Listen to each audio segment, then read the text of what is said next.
Daily Broadside, day 929. I was riding by a donut shop this morning, like a local donut shop that they have really good donuts from the times I've had them. Of course, it's hard to say when I've had a bad donut. I don't know if those really exist other than cake donuts, but I'm riding by it at like 6 something this morning. It was really early and still dark and all, and it's got the open sign and everything. And you had Fred the Baker in the 80s with the Dunkin' Donuts and doing the time to make the donuts thing.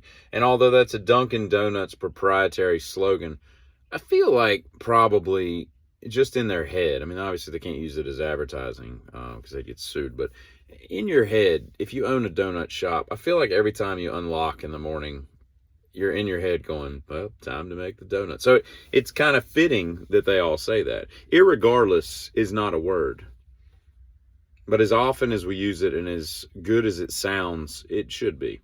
And I bet you, I was watching a video of a guy milking a cow the other day, and man, I don't know how many udders they got. 4, 19, I don't know how many it is. I think it's 4, but that's just a laborious process. It just seems like it would take forever to squeeze, and you're just getting like ounces at a time, if that.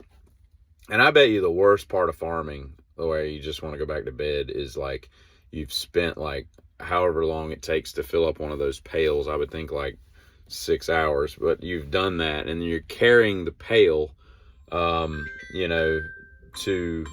wherever you take. That's an annoying ringtone. You're taking the pail of milk that you just procured to wherever that milk goes, and you spill it. And I bet you that's really annoying.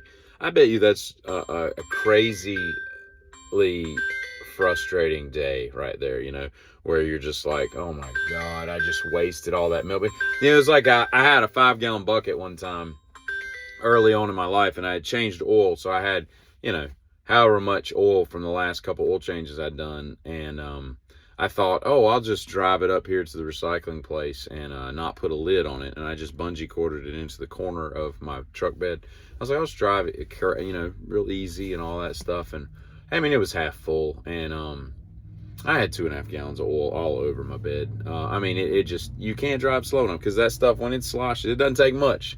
And you would think that, milk would be the same thing. And, you think about how back in the day, you go back 80, 90 years, and people could, leave their doors unlocked and their cars unlocked, and, just nobody messed with your property like they do today. And I was like, yeah, but at the same time, I've never known cigarettes to be anywhere but behind the counter. So even as trusting as we were as a society back in the 20s and 40s and 10s and whatnot, I don't think we ever trusted anybody with cigarettes. The only way you could buy cigarettes without another human, being like the guardian of them is a cigarette machine, where you put your money in, you pull the dial on it, you hear it come falling down and all that. And if you think about it, the portmanteau of a short skirt is a skort, right? It's shorts and a skirt put together, like Brangelina, Jolie, that kind of thing. But they had to do it that way, because if they'd have reversed it, it would have been a shirt, which, if you'd have done the shorts and the skirt short, it'd have been shirt, and that wouldn't have made any sense. So the only way that you could have done it was skort. I just found that weird. But anyway, that's all I have. Y'all have a good day. Kidding.